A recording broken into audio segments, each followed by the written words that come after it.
من بعد ما شفنا بالدرس الماضي تعريف الأسيد وشفنا كيف نميز أسيد 4 عن أسيد 5. كمان شفنا الأوتوبروتوليز دي لو كيف بقدر أجيب الأش أو موا بالنسبة لأش 2 أو بلس. عرفنا البي أش وتعلمنا كيف نقدر نجيب البي أش من الكونسنتراسيون لأش أو بلس أو من الكونسنتراسيون للأش أو موا. اليوم حنشوف مع بعض تعريف الباز. هيدا الدرس بيشبه كتير الدرس الماضي. أنا حأترك لينك الدرس الماضي إذا حابين ترجعوا له قبل ما أكمل بهيدا الدرس. PH d'une base. أول شيء شو تعريف الباز؟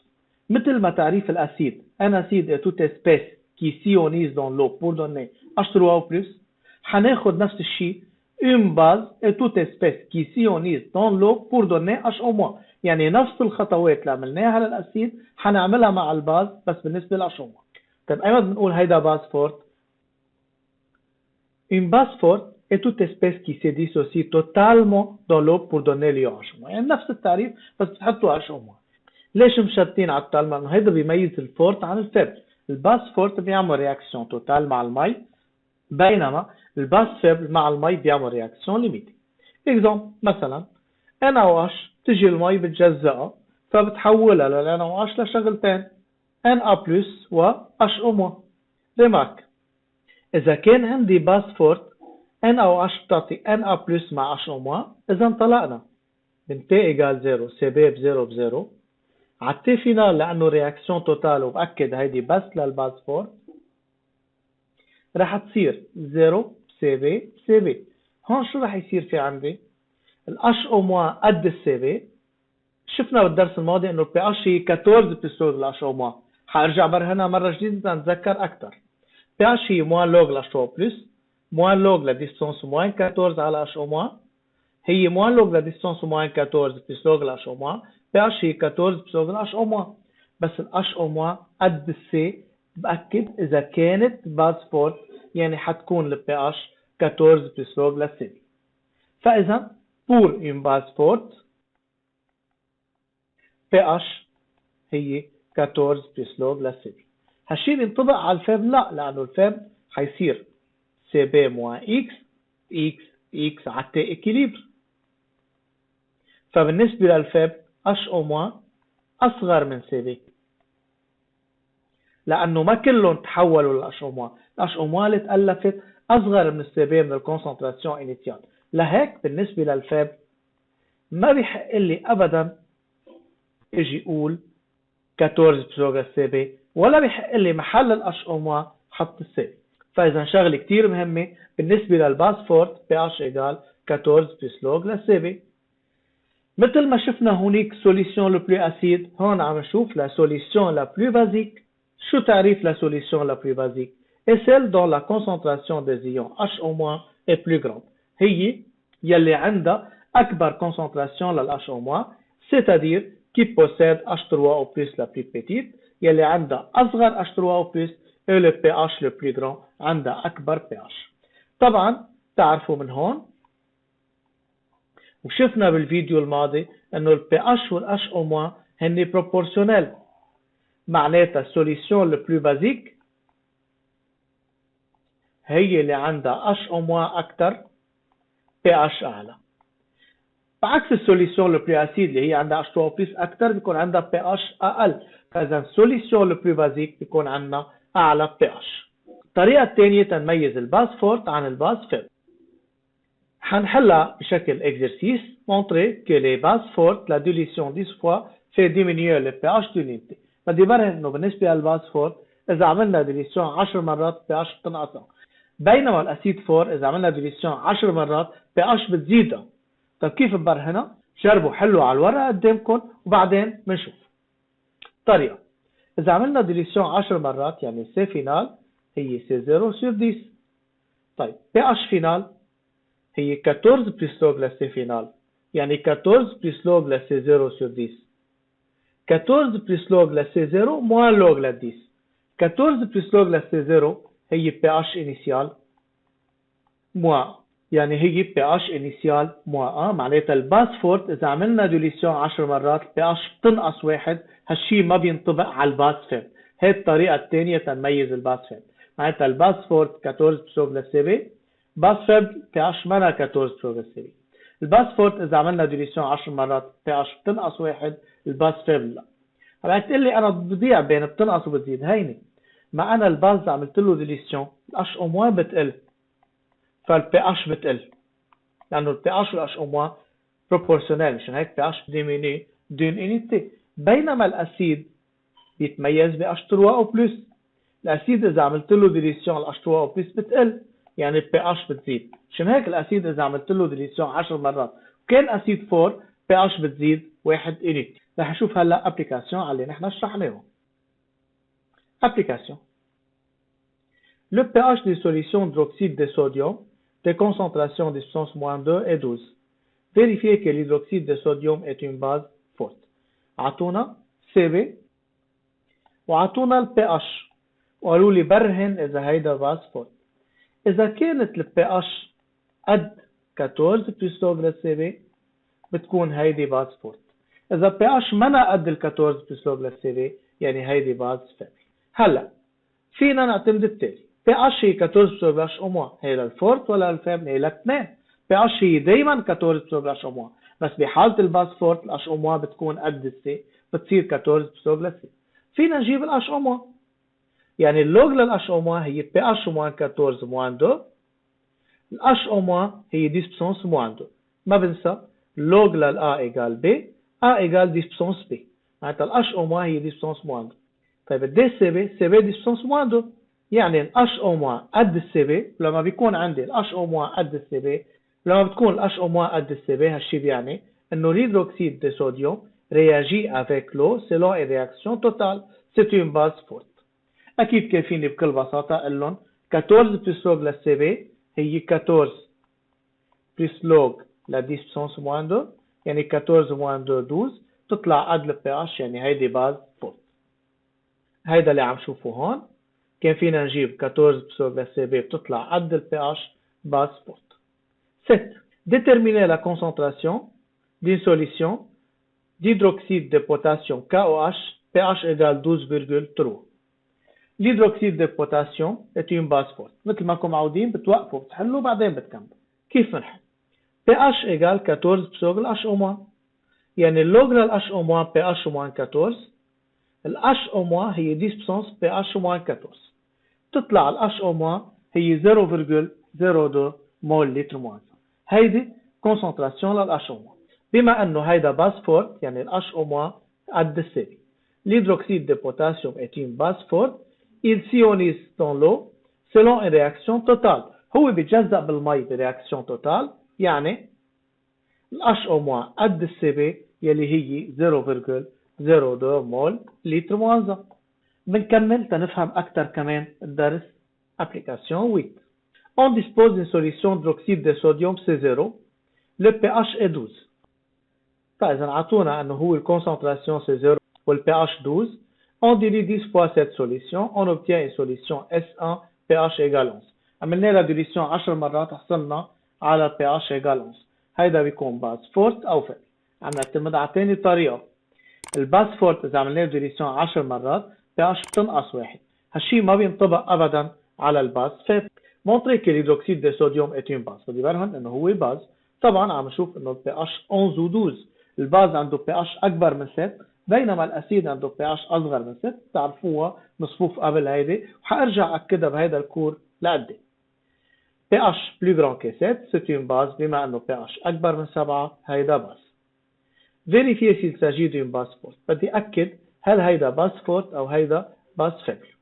pH moins pH 1 مثل ما شرحنا هي 1، يعني la dilution 10 fois fait diminuer le pH d'une unité. لما عملت dilution 10 مرات pH بتنقص 1، يلي ال pH تبعيته بتنقص 1 لما بعمل dilution 10 مرات. c'est une base forte. هيدي باز فورت. calculer C0 أكيد صرتوا بتعرفوا. pour une base forte أكد إذا كانت باز فورت pH égale 14 plus log la CB، يعني السي هي 10 بسونس pH moins 14 تطلع 10 بسونس moins 2. بدنا نجيب السي بي، طلعت عندي 10 بسونس moins 2 مول لتر موان. 9. On dispose d'hydroxyde de sodium en pastille. كمان عم تحلوا بإيدكم. معي أنا وأشرح حبوب. chaque pastille a une masse 0,1 جرام. كل حبة وزنها 0,1 g. On souhaite préparer 1 litre d'une solution S0 de concentration C0 égale 0,1 mol litre moins. بدي أحضر لتر من solution عندها concentration 0,1. عطينا ال PKE 14 يعني ال KE 10 moins 14. وعطينا الماس مولار NaOH. Vérifiez si chaque expression est correcte. كل جملة بدي أقول يا صح يا غلط. Il faut 40 pastilles pour préparer S0. بدي 40 حبة تحضر هيدي السوليسيون. تنعرف كم بدنا حبة؟ شو بدنا نعمل؟ كل حبة 0,1 جرام. يا بجيب 40 حبة كم جرام وبجيب السي بشوف إذا 0,1، يا بالعكس من السي بنجيب الماس وبشوف كم حبة. C égale N la soluté على V la solution. PTM sur grand M fois V. الماس بتساوي C fois grand M fois V la solution. يعني 0,1 fois 40 fois 1 يعني 4 جرام. كل حبة 0,1 جرام. ال 4 جرام كم حبة بتطلع؟ تطلع ال 4 جرام هي 40 باستيل. الجملة هي correct. Il faut 12 ml de la solution S0. بدي 12 ml من هاي السوليسيون pour préparer 1 litre de solution S1 de pH égale 12. تنحضر لتر من سوليسيون عندها pH égale 12. يعني عم شيل 12 مللتر وحطهم بفيول لتر. عم نحكي عن ديليسيون. لما نحكي عن ديليسيون بدي اعرف قد ايه كانت الكونسنتراسيون وقد ايه صارت. سي 0 هي 0,1. اكيد هون هن بيعطوني انه هو باس فورت، بس انه الهيدروكسيد دي صوديوم والهيدروكسيد دي بوتاسيوم المفروض نعرفهم انه هن باز فورت. اول شيء خلينا نجيب السي فينال قد ايه صارت. يعني صارت البي اتش 12 قد ايه بتكون السي؟ بي اتش فينال هي 14 بسبب السي فينال. يعني السي فينال هي 10 بسنس بي اتش موان 14. تعودوا عليها هي. بصير لوج لسي فينال هي بي اتش موان 14. سي فينال هي 10 بسنس بي اتش موان 14. تطلع عندي 10 بسنس موان 2 مول لتر موان 1. صارت مسألة ديليسيون عادية. Durant la dilution, le nombre de moles de soluté apporté est conservé. N0 égale N final. C0 V0 égale C final V final. V0 هي 10 بسنس موان 2 fois 1 sur 0,1 تطلع 100 مل. V0 لازم يكون 100 مل منه 12 مل. Réponse incorrecte. نتأمل نكون عم نحلهم صح. حنكمل. 9.3. Le pH d'une solution basique augmente quand la concentration des ions hydroxyde augmente. هيني جدا. لما ال H- بتزيد ال pH بتزيد. أكيد مظبوطة. لأن ال pH وال H- هني proportionnel. نحن عنا pH égale 14 بسوق ال H-. Correct. pH et H- sont proportionnels. 9.4. On considère les solutions ci-dessous. S0 H- هي 0,1. S1 pH égale 12. S2 H3O+ 10 puissance moins 11. S0, S1 et S2 sont classés par ordre de basicité de croissance. يعني من السوليسيون le plus basique la solution le moins basique. تشوف le plus basique هي اللي عندها H- أكثر. معناتها كلهم رح جيبهم H-. الأولى هن يعطيني ال H-. الثاني يعطيني ال pH بنجيب ال H-. أول شيء حقول la solution la plus basique est celle qui possède la concentration des ions hydroxyde la plus grande. هي اللي عندها H- أكثر. S1 pH égale 14 بسوق ال H-. يعني ال H- هي 10 بسنس pH moins 14 10 بسنس moins 2 مول لتر moins 1. S3 H- هي 10 بسنس moins 14 على H3O+. تطلع 10 بسنس moins 14 على 10 بسنس moins 11 يعني 10 بسنس moins 3 مول لتر moins 1. الأولى 0,1 أكبر من 0,01 أكبر من 0,001. معناتها ال H- بالS0 أكبر من S1 أكبر من S2. معناتها هيدي هي كوريكت. خلصنا من موضوع الباز. مع اكزرسيس حنشوف هلا ايمت بنقول هي سوليسيون اسيد، ايمت بنقول هي سوليسيون بازيك، وايمت بتكون نوتر. Pour une solution donnée la solution est neutre. ايمت بنقول هي سوليسيون نوتر. طبعا بدنا نلغي الفكره انه سوليسيون نوتر ما فيها لا H3O+ لا H-. والسوليسيون اسيد فيها بس H3O+. والسوليسيون بازيك فيها بس H-. لانه نحن بنعرف انه الكأ هي ضرب H3O+ fois H- هي 10 بسنس moins 14. ما معقول يكون ضربهم 10 بسنس moins 14 واحد منهم صفر. اي شيء بتضربه بزيرو بصير زيرو. هالشيء بيعني انه اي سوليسيون فيها H3O+ وفيها H-. ايمت بتكون السوليسيون نوتر. La solution est neutre si concentration de H3O+ égale H-. solution بتكون neutre إذا كان عندي ال H3O+ قد ال H-. طيب إذا كنا على 25 ديجري ال H3O+ ضرب ال H-, دي سبستانس موان 14. حشيل ال H- من هون وحط محلها H3O+. يعني بصير عندي H3O+ او كاري دي سبستانس موان 14. حأكد شلنا H-, حطينا محلها H3O+. صار عندي H3O+ او كاري دي سبستانس موان 14. يعني ال H3O+ دي سبستانس موان 7 لأنه هي راديكال لدي سبستانس موان 14. فالبي اتش بتكون 7. معناتها السوليسيون تكون نوتر لما يكون بي اتش ايجال 7. منين اجت ال 7؟ بي اتش هي موان لوج ال H3O+, يعني موان لوج لدي سبستانس موان 7. بيطلع الجواب 7. لا سوليسيون اي اسيد سي. ايمتى بتكون سوليسيون اسيد؟ اذا كان ال H3O+ اكثر من H-. حركز الاشياء المهمه. نوتر اذا H3O+ قد ال H-, بدنا نحفظها. H3O+ دي سبستانس موان 7 بدنا نحفظها. بي اتش ايجال 7. سوليسيون بتكون اسيد اذا ال H3O+ اكبر من H-.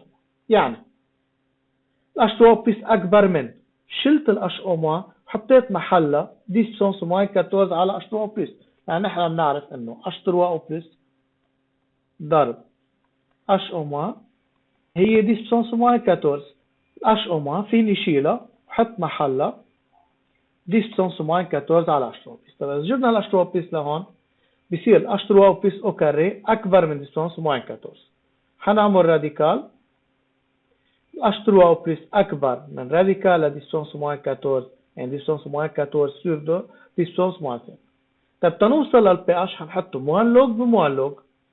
يعني موان لوج ال H3O+ بتصير اصغر لما بضربه بموان سيني بتقلب، بدل ما انا اكبر بتصير اصغر من موان لوج لديستانس موان 7. يعني بي اتش اصغر من 7. عشان هيك عم نشوف السوليسيون بتكون اسيد اذا كان عندي بي اتش اصغر من 7. سوليسيون بتكون بازيك اذا H3O+ اصغر من ال H-. حنحوطها وفوق اكيد شو حنحوط؟ وحده، تنتين، 3. يعني سوليسيون اسيد H3O+ اكثر من H-. H3O+ اكثر من ديستانس موان 7 او بي اتش اصغر من 7. سوليسيون بتكون بازيك اذا H3O+ اصغر من H-. يعني ال H3O+ اصغر من ديستانس موان 14 على H3O+ مثل فوق، شلنا ال H- وحطينا ديستانس موان 14 على H3O+. H3O+ او كاري اصغر من ديستانس موان 14، جبنا هي لهون. بتكون H3O+ اصغر من ديستانس موان 7. بدنا نوصل للبي اتش بنحط موان لوج هون وموان لوج هون. يعني موان لوج ل H3O+ بتصير اكبر موان لوج لديستانس موان 7. يعني بي اتش بتكون اكبر من 7. معناتها السوليسيون بتكون بازيك إذا كان عنا بي اتش أكبر من 7. من هون إجا الرقم 7. وهيدا كله مرتبط بأنه الكأ هي دي سبستانس موان 14. يعني 25 ديجري. إذا ما كنا 25 ديجري ما بتكون نوتر 7. لا، هيدا حنشوفه بالإكزرسيس. حنشوف شو في عنا. على 25 ديجري 7 هي نوتر، أكثر من 7 باز، أوطى من 7 أسيد. لما بعلى لفوق يكون سوليسيون بلي بازيك مثل ما حنشوف، ولما بنوطى لتحت بيكون سوليسيون بلو اسيد. نتأمل تكون فهمت مظبوط. حنشوف ابليكاسيون تنأكدها أكثر. ابليكاسيون à 60 degrés, le produit ionique de l'eau يعني ال KE est égal à 9,6 puissance moins 14. فإذا أعطونا ال KE هي 9,6 puissance moins 14. Déterminer la valeur du pH de l'eau pure à cette température.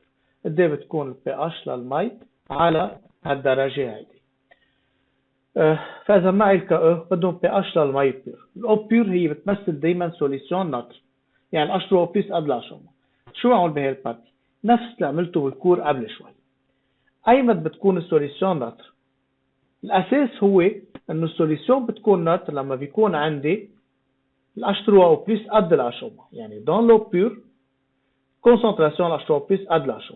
هلا بتكون الكأ هي 9,6 puissance moins 14.